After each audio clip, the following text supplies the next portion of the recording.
Hello everyone, this is Zeeebo and welcome to this AFK journey video. So in this video, we're going to talk about the seasonal store guide update with regards to the current meta as we break down the usage for different units, as well as talk about whether or not you should commit your tokens to get multiple copies of these units from the seasonal store right here. So first of all, some of you guys might be wondering, hey Zeep, isn't Bonnie one of the really good units that you should go for? So the answer is yes. Like, Bonnie is one of the best waves of intrigue character. They'll probably come in the seasonal store somewhere in 1.34, so about 2 months later. So that will be really long, right? And Bonnie being an A-level character doesn't need that much tokens to actually get 16 copies of. So what you can do is you can save up a lot of tokens so that you can get multiple 16 copies of her to get her to Supreme Plus as soon as possible. So that's one way you can save up your token. Another way for you to sort of prepare for Bonnie is to maybe purchase certain units to power up your account first, and then save up sufficient for Bonnie so that once she drops in the seasonal store 2 patches later, you will be able to max out her copies so that you are able to push towards that Supreme Plus tier or even the Paragon tier for Bonnie itself, right? There's also Sonia, which is another unit which will come in the third quarter, 1.33. So these two will be like the core waves of intrigue character that people might actually want to save up for in the upcoming patches. But right now, if you were to discuss all these units right here in the current meta, there's some units which you can definitely build up. There's some units that you can definitely commit some resources into because they do see some meta users, and some of them are insanely versatile and really good as you develop their tiers upwards. So first of all, let's start with units which you should actually skip. Okay, so the first one is Elsa. I think Elsa right now is pretty underused, and the only team which I think you will want to use Elsa in would be the Iron Armors team with that control burst combo. But even for that team, Elsa has replacement, so Elsa is super duper niche. I think you use her against specific units in the PvP side, such as Shakir as well as the likes of Tasi in certain matchups. But this season, pretty weak character, probably a unit that you shouldn't commit any resources into, at least not with your season token right here. And the next unit is Nara.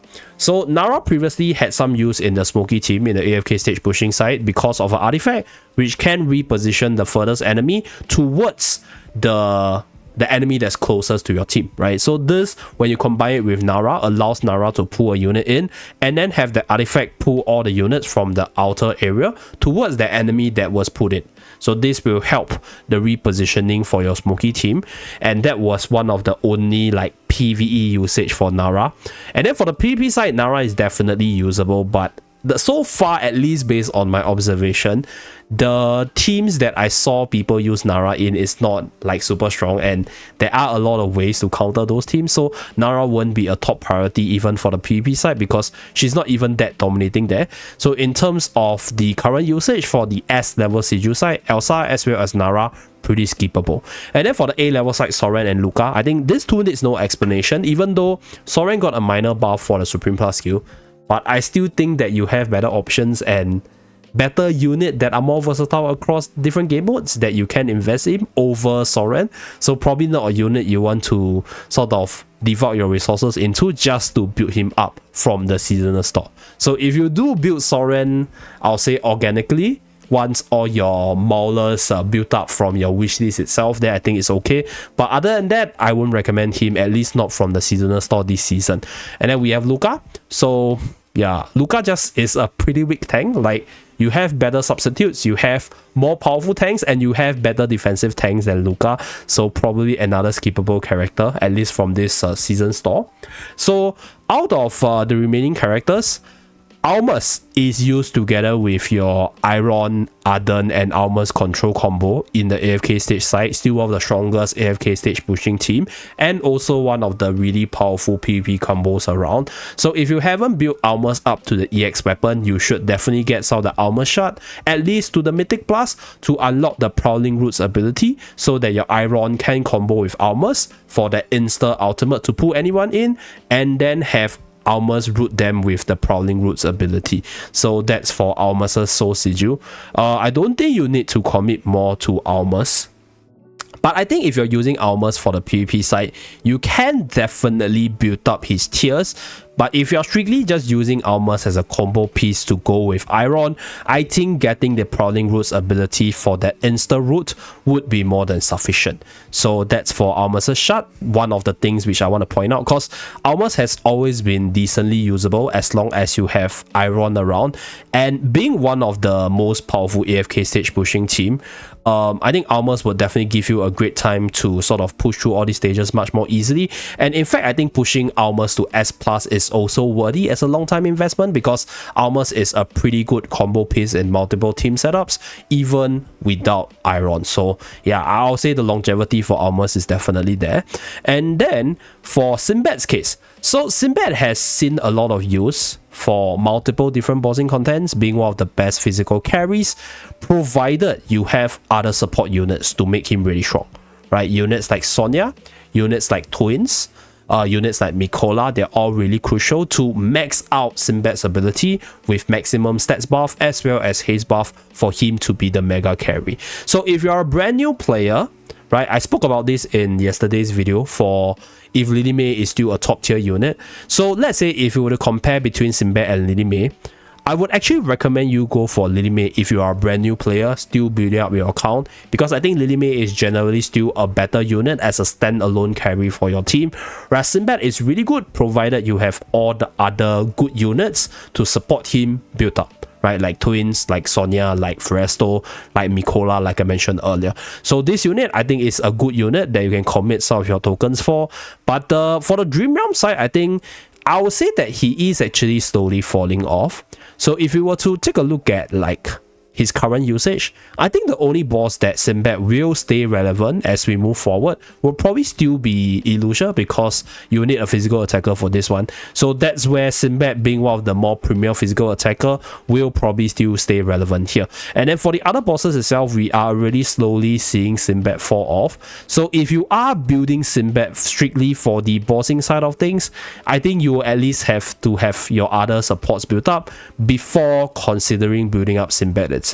So that's for Sinbad's performance in terms of this season. Decently usable, really good for certain bosses in the Dream Realm as well as your Guild Supremacy side, but you will need other units to make him really good. So that's for Sinbad's analysis.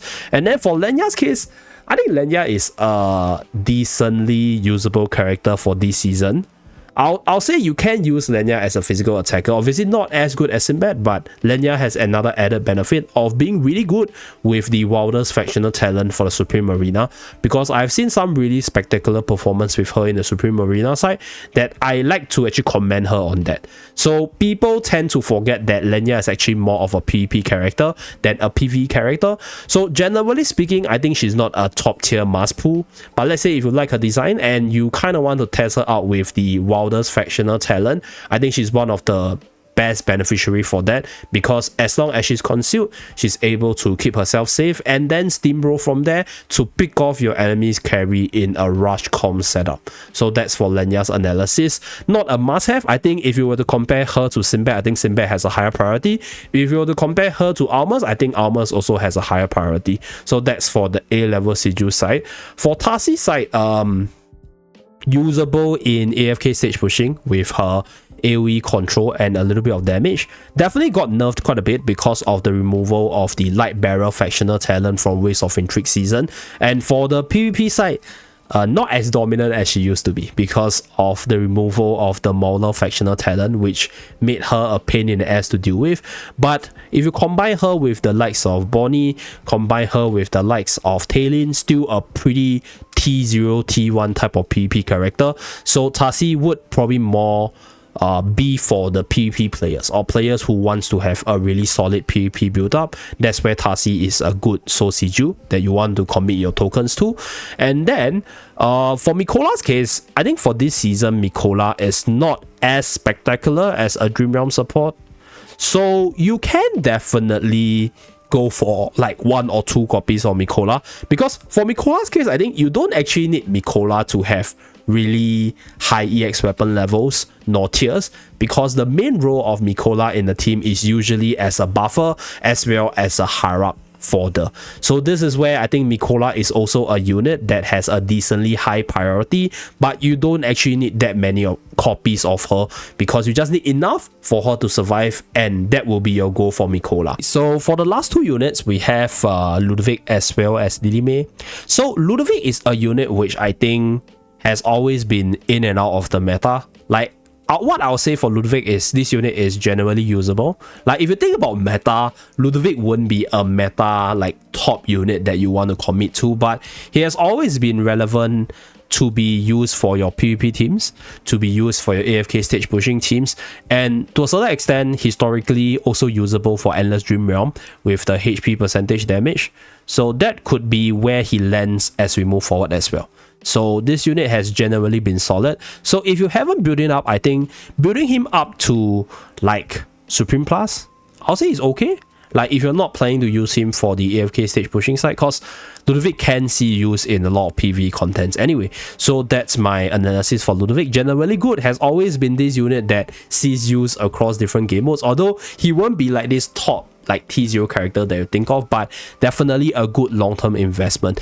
And for the last unit, Lily May, out of this list, right, some might recommend Sinbad, but I would actually recommend Lily May based on this list right now, because Lily May is the strongest standalone unit in this list, and the base kit of Lily May has always been a very solid carry kit. And I think if you do give her a really good seasonal mechanic, I think Lily May can actually rise to prominence once again. So that's why I do think that building Lily May up even towards the Paragon tier is definitely viable, because Lily May is insanely good in the PvP side, being able to counter a lot of meta teams and a lot of meta units. So really good unit to build up into the Paragon tiers if you don't know who to build up. Okay, so from this list itself, we will be getting Hodgkin as well as Sonya in 1.33, and we will be getting Bonnie as well as Hugin in 1.34.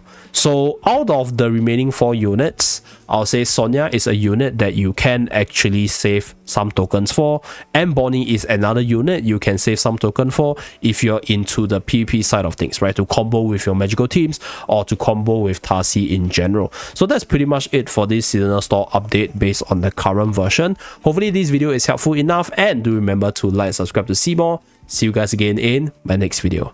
Bye guys.